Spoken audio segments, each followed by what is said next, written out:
Welcome to the Industry Angel Podcast. We hear from the best business minds across the globe. Entrepreneurs, social influencers, marketing mavens, and sales rock stars. We've got them all. Here comes your weekly dose of inspiration with your host, Ian Farah. Welcome to episode 85 of the Industry Angel. I hope you've had a great Easter and managed to grab a few well-deserved days off. It's been a typical British bank holiday here. Wind, cold, rain. But hey, summer's coming. The daffodils are out in force. We'll be sitting in our shorts listening to this soon, won't we? Yeah. You can see how enthusiastic I am. It's still freezing out there. But hey, listen, I'm having a few days working from home. The heating's on. The coffee's great. Happy Mondays are in the background. And I'm speaking with you. So what an awesome day. So how did you find last week's live podcast? You can rewatch the video on industryangel.com. Or remember, we've got a Facebook page there if you'd like to see all the photographs kindly taken by Gavin Forster of Mediaborn. We've got photos, we've got all the video there. I did a presentation. So check it out on Facebook. It's great. And it was really good fun. I really enjoyed it. And we'll be doing it again soon. Okay, we've got some shout outs to mention. Thanks to David Hay for his design work. Thanks to new listeners, Kelly Johnson, Kate Anderson, Sarah Hardy, Craig Lumley. I hope to catch you at the live show soon. Thanks to our friends who've been creating some fantastic graphics for us too. You might have seen them on Twitter. You know who you are. Eliza Capitan left a great review on Apple Podcasts. So did Christian Loveridge and Jonathan Avery. So if you haven't done that, please do it. It really helps. Okay, let's hear from today's guest. Today we have the founder and CEO at Sagewise. Welcome to the Industry Angel, Amy Wan. Thank you so much for having me. Hey, thanks for joining us at such an early time of the day for you. No worries. You're still asleep, I think, aren't you? How long have you been up, Amy? Maybe about 20 minutes, but it's cool. It's cool. Time difference, right? Time difference. So you're in your pajamas and you've had your Lucky Charms and you're ready to go. Oh, absolutely. I'm just very grateful that this isn't on video. Likewise. So, Amy, I'm really glad that you've joined us today because we've just been speaking offline then. You said a great phrase was, what was it, a blockchain and crypto 101, did you say? Yeah, blockchain, crypto, smart contracts 101. I love that because I honestly, seriously do not know where to start. So I reached out to you because I'd seen you around and like what you were doing. And I just thought you'd be great to have on our podcast because we like to cover off diverse topics. And what you're doing is something that I know nothing about. And I'm all about bringing new things to the audience and kind of trying to enlighten them on stuff that's happening out there. And who better to do that than you, Amy? So where do we start? Well, I think there's been a lot of hype, especially in 2017, 2018, about all this blockchain, crypto, smart contract stuff.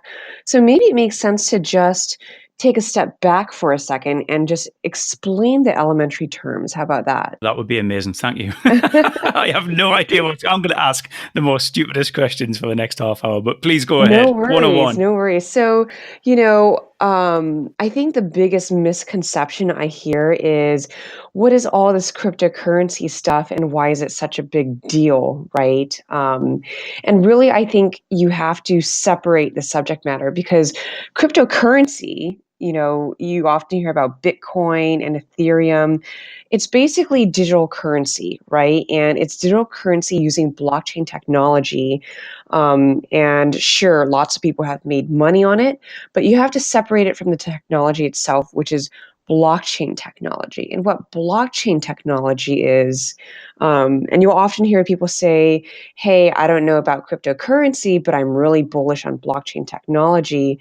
What they're really saying is, we believe in the technology. We're not exactly sure about, the cryptocurrency use case of blockchain, right? So blockchain itself is basically like this. Think about think that you have an accountant, right? And your accountant sits there and they've got a ledger and they record every transaction on this ledger, except in blockchain, you have a ton of different accountants. Your accountants are really a bunch of different computers, really. And every time a transaction happens, it's not one person that records that transaction. They all record the transaction at the same time. And really, the effect of that is, well, hey, if everyone is recording the transaction at the same time and it's simultaneously synced and all of that stuff, then the result is you don't have this issue that we often see today, which is, oh, how come my ledger looks different from yours? How come, oh, did fraud happen? Or, oh, how come we have to reconcile this ledger? If everyone records it at the same time, right, and it's all synced and everything, then we don't have a problem around trust and corruption and fraud. And so that's the I would say the most basic premise around blockchain technology. Now, the downside of all these computers recording transactions at the very same time is the fact that it takes up it eats up a lot of memory, a lot of energy. And so sometimes you might hear environmentalists complaining about the fact that like, oh, blockchain technology it's terrible for the environment, things like that. And they definitely have a point. So that's really interesting in terms of the transactions. And what I was thinking of is what type of transactions and who's synchronizing them all. So where are all these computers or where all these little accountants that you've called it, where do they sit? Who are they and what transactions are they? So, you can think of all the little accountants as computers, right? And so all these computers around the world are recording these transactions, and they don't necessarily talk to each other. It's not like one computer is like, oh, here's an additional transaction. You guys, change your ledger, right? And so there's a couple of interesting features about blockchain that make it very different from other types of technology that we've seen before. So one of the features of blockchain is what we call consensus, right? It's the fact that all copies of the ledger tend to agree because you don't have, a transaction that appears on one but doesn't appear on another. Another concept is immutability, right? Immutability basically means that the blockchain can't change, that the record of these transactions can't change. So one party can't change a transaction after it's recorded on ledger. And so with a lot of these concepts come, the overall features of blockchain, which is basically decentralization and trustlessness. Decentralization means, for example, today, nation states are a very centralized thing. Companies like Facebook or Google, they're highly centralized organizations, right? It all flows back into one, and if Google changes something, then like Google is their official record keeper. Whereas decentralization is, okay, we don't have to look to one authority for the real version, the real copy or whatever. It's there is no real copy. The copy is spread out across everyone. And then trustlessness is exactly what it sounds like. It's we don't have to depend on one party for trust, because like the copy of that ledger is the same everywhere. When you mentioned about the environmental side of it, is it because it's copied everywhere? Because I initially thought when you mentioned there was all these transactions, I, in my mind, quickly thought about it being broken down. So if you took a $20 note and ripped it into 100 pieces, then every little piece would then become part of that one transaction. But you're saying that the transactions copied multiple times across different computers? Think Is that about right? it this way.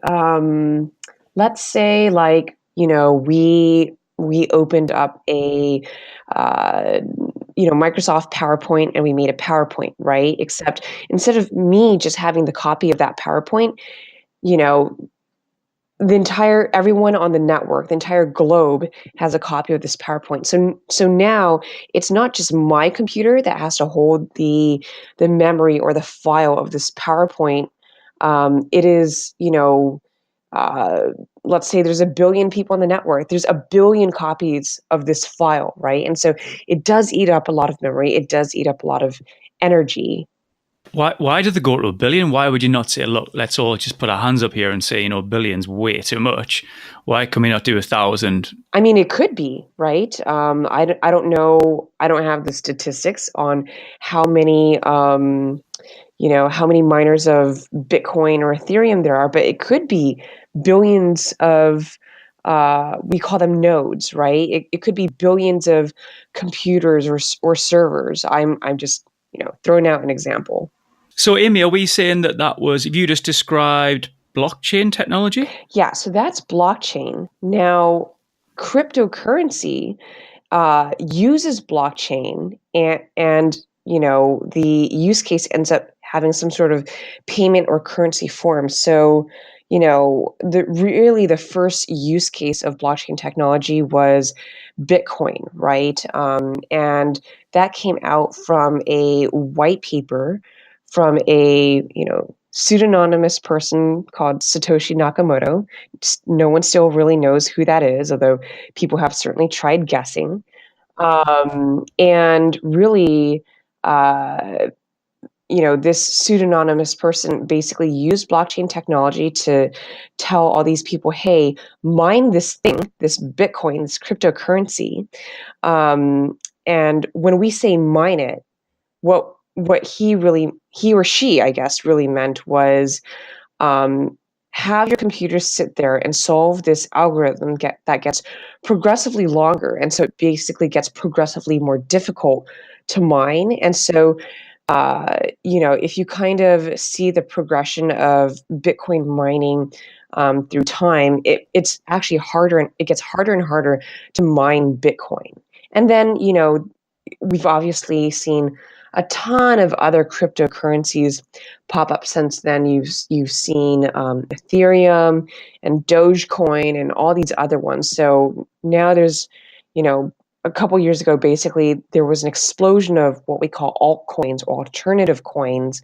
And it's all people who basically, kind of took the Bitcoin formula and made their own little thing. So, these altcoins, are these actual currencies now? So is the transactions actually being done from a business point of view where they use all these different currencies then? So, there are transactions being done using cryptocurrency, but at the same time, I would not say that it's incredibly prevalent today. I would say, the major use case of cryptocurrencies is probably still, people holding onto them and speculating to their value. People are mining them.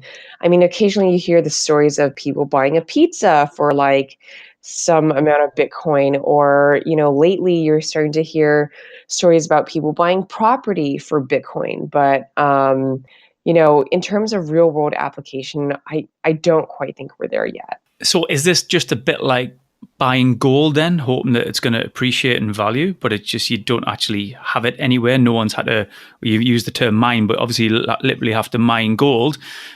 So it's literally just holding something to hopefully it'll increase in value? Yeah, exactly. It's like digital gold, except, instead of it actually being there and having a physical form, it's, stored on your computer or your cell phone or, wherever it is that you're storing it. It's almost like a digital file. Here's the kind of number one question: are these currencies going to go up in value? Because if there's more alt currencies that appear, does that not dilute Bitcoin and Ethereum and so on? Well, that's really interesting. We saw an explosion of altcoins a couple years ago, but at the same time, it's kind of like, Bitcoin it's still the one people hear the most. It's the market leader, right?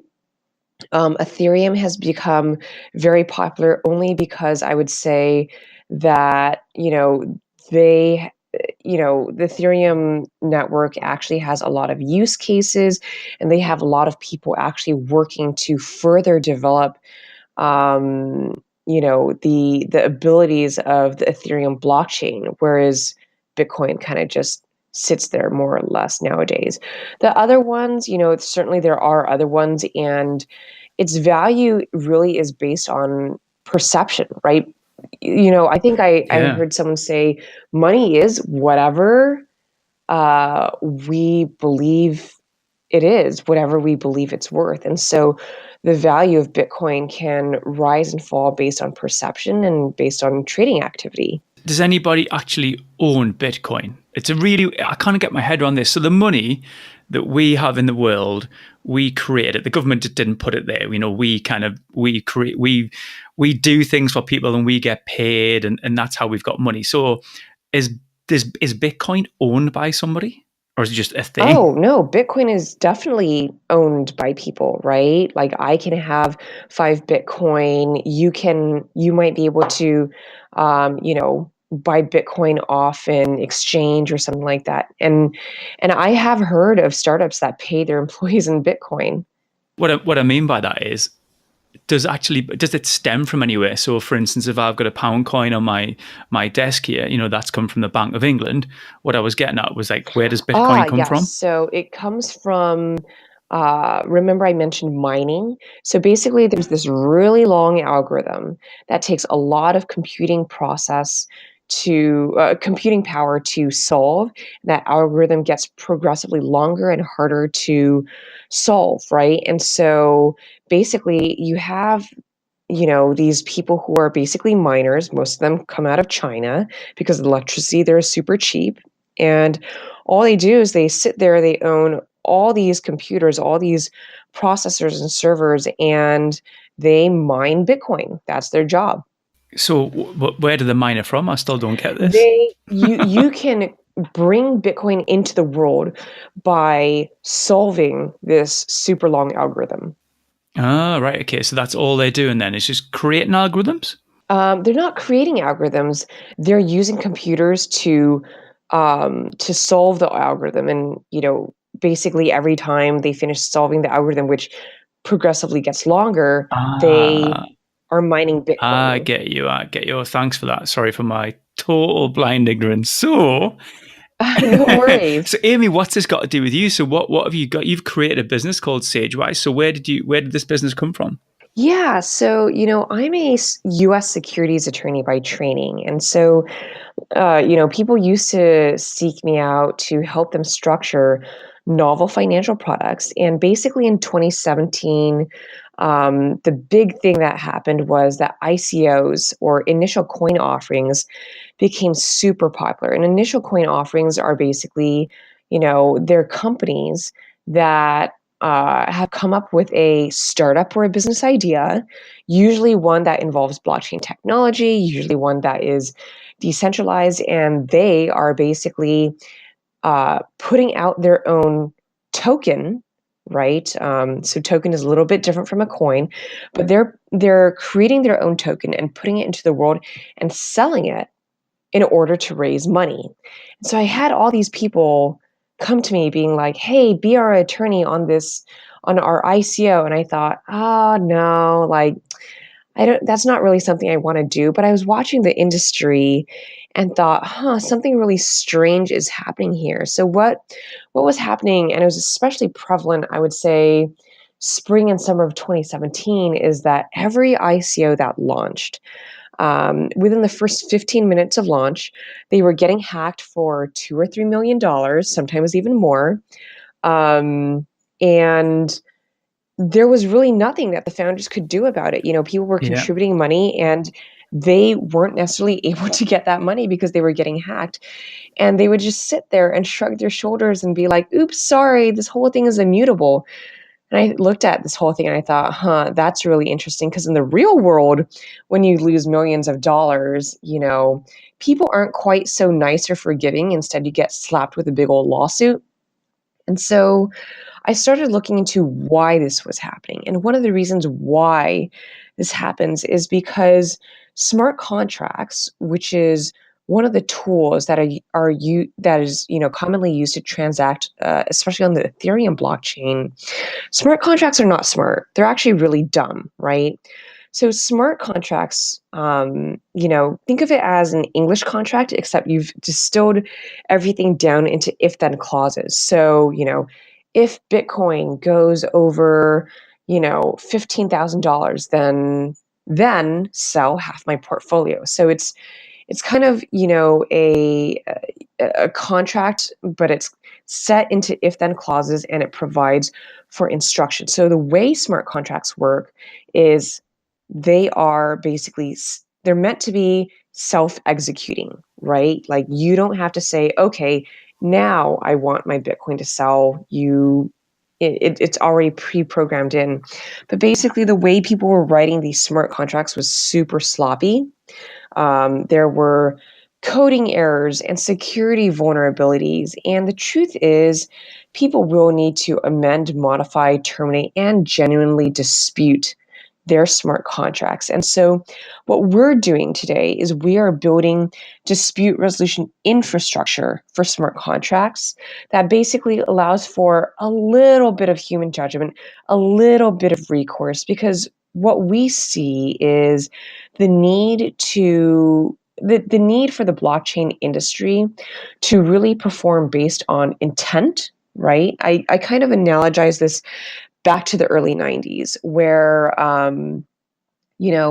when the internet first came out and e-commerce was happening and everyone was afraid to transact on the internet because who knew what you were going to get, right? And then you started seeing companies like eBay, PayPal, Amazon, so on and so forth, put trust systems, reputation systems, dispute resolution mechanisms into their processes so that people would actually trust whatever was going on. And so, those early e-commerce companies instilled transactional confidence and certainty into the e-commerce space. Here, with the blockchain industry, I don't see people really, like mainstream people, adopting blockchain technology or transacting on the blockchain unless and until we can provide an ecosystem where we can help the industry achieve transactional confidence and certainty in the space. So that's what my company is trying to do now. So would your company actually create the smart contract on their behalf, Amy, or would they try to validate it, or could they ethically hack one that exists already? So what we do, we leave smart contract creation up to whoever the user is, right? Instead, what we do is we provide a whole suite of tools that allow people to have more confidence in the transaction through dispute resolution. So what that means is it's everything from a monitoring and notification system, because a lot of people don't even know what's happening with their smart contracts today, all the way to it's an SDK or a software development kit. I would say it's kind of like an arbitration clause in code, right? You take that, you plop it into your smart contract, and to the extent that your smart contract is executing in the way the parties don't intend, you can trigger that SDK and that will freeze execution of the smart contract so people can't drain the smart contract of its assets, because in a smart contract, you can put in it, cryptocurrency or things of value, digital things of value, right? There's also a dispute resolution marketplace, because how you resolve a $5 dispute is very different from how you resolve a $5 million dispute. There are collections and enforcement mechanisms at the very end that allow for basically instant enforcement of whatever the resolution is. And then the entire thing basically sits on top of what we call a private digital jurisdiction. And, that really is to solve for a lot of both procedural and substantive areas, because I feel like if you look at, for example, cross-border trade today, right? No one really knows what law applies anymore. I mean, you're dealing with really complex supply chains, like if I buy something off of Alibaba, I don't know what the laws of China are. And so it's really, really hard to really transact with trust and get recourse. And so we're looking to create a little bit more uniformity in the system. So my question to you then would be, are these kind of standardized procedures, Amy, or are you just overseeing something that's already there and just sort of giving hints to where there might be gaps or where there might be risks attached to a contract? Right. So, I would say that we're just providing the tools to allow people to resolve their smart contract disputes. Today, Okay. there really isn't any way to resolve disputes. So if you look at the past 2 years, 2016, 2017, in 2016, there was a major hack against a smart contract. And that one was called the DAO, the Decentralized Autonomous Organization. And a hacker basically made off with $50-60 million worth of Ethereum at the time. Today, it's worth much, much more than that, right?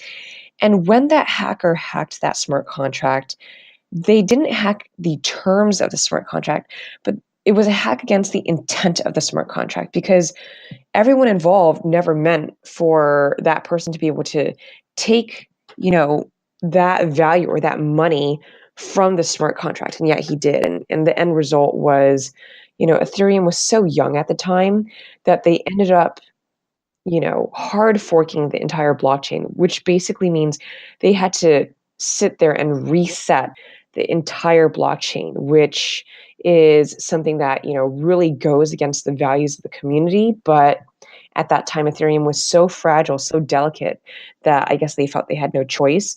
But there's been a number of hacks in 2017, right? You've got over 1 million live smart contracts today.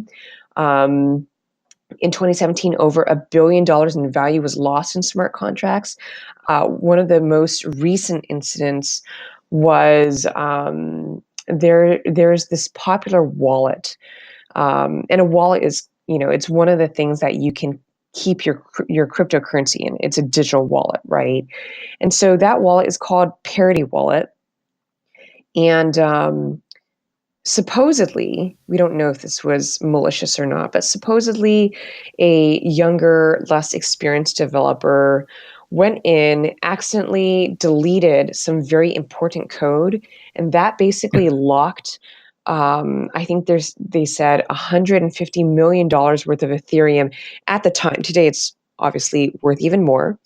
And it still sits there today. It's frozen. No one can do anything. No one can take it out because there's just no system of recourse. And, if you know anything about technology, the one true thing about technology is this, right? It's, code is never really perfect because it's humans who are creating code, right? And you have all these coders around the world who are like, oh, fail fast and iterate and all that stuff. And that just doesn't really work so well with smart contracts, because if you're like failing fast, then people are losing money. Just trying to think about smart contracts then, Amy. What kind of organizations would use one? Could you give me a typical example or a size of company or name a company that we might have heard of? Sure. I mean, smart contracts can be really used any place.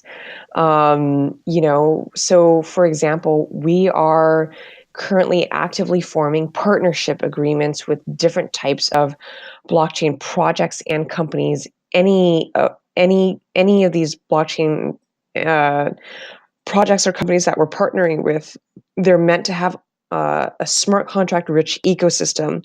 So, for example, if you look at the supply chain space, I think there will be a lot of smart contracts there. If you look at insurance companies, they're increasingly looking at putting their businesses on the blockchain and using smart contract blockchain technology with smart contracts. Other verticals are financial services, consumer marketplaces. There's this new phenomenon that's happening. I call it digitized assets, right? But people are basically taking assets and tokenizing them. It could be real estate. It could be intellectual property. It could be diamonds, right? But, you basically have a digital form or ownership in token form on the blockchain that represents an asset in real life. So, Amy, just thinking about your career then, you're an attorney, right? Did you think you'd be doing this when you finished your studies and when you went into business? No, absolutely not. I think I've always had an interest in technology, but I didn't realize that was a unique thing because I was surrounded by people who were interested in technology. I mean, I grew up in California, when I went to law school, I thought I was going to be a human rights attorney. And, I did my LLM at the London School of Economics. And after that, I went and I had a very traditional job. I worked for the US federal government doing international trade and regulatory affairs. And, I really thought that that's what I was going to be doing for the rest of my life. But ended up meeting my husband in DC. He, matched, he had to move to California for his job. And so I followed him. And, there really aren't free trade agreements to negotiate out here in California. That's more of a DC thing. And so I pretty much started all over, and I became general counsel of a startup in California. And I think I've just always been interested in, for me, it's about access to justice. It's about reinventing law and finding new and innovative ways to incorporate technology into the practice of law.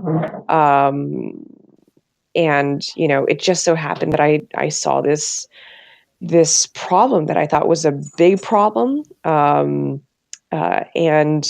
the solution we came up with it was what I think is something that can be very scalable and has a large potential market. So basically what it sounds like is that going forward, your business is going to be getting an awful lot busier then, if this is the nature of how contracts are going to go, yeah? I think so. I mean, I think we still are very early today, but as more companies, as more people start using blockchain and start transacting on the blockchain, I think our company will become more and more important. Yeah, for sure. So it's one to watch, Amy. I'm going to be looking from a distance and watching your company grow, I hope. So listen, Amy, I've got to say, thank you very much for your time. You have blew my mind. You're welcome. Thanks for that. And I think I'll have to listen to this a couple of times over. But Amy, I wish you the very best. And thanks again for your time. All right, no problem. Take care. Thanks to our Amy there in LA. And I did listen to that a few times. I'm feeling up to speed-ish. I hope you guys are. Did you find that useful? Have you embraced blockchain, Bitcoin? If you have, let me know all about it. Remember, we've got our live podcast in Newcastle coming up on the 17th of April. You can grab your free tickets on the homepage of industryangel.com. If you're further afield, we'll be live streaming again. Twitter, Facebook, YouTube, and you'll be able to rewatch it on Facebook as well. If you watch it live, you can ask some questions and we'll try and pick them up on the night. You can watch all the previous live episodes on the website and the Facebook page too. Remember to click that subscribe button, and if you've enjoyed the show and you haven't left us a review on Apple Podcasts or your chosen player, that would really help. Send me a screenshot too and I'll give you a shout out. So until next time, I'm Jessica Farah. This is the Industry Angel, and thanks for listening. Hey, what's happening here?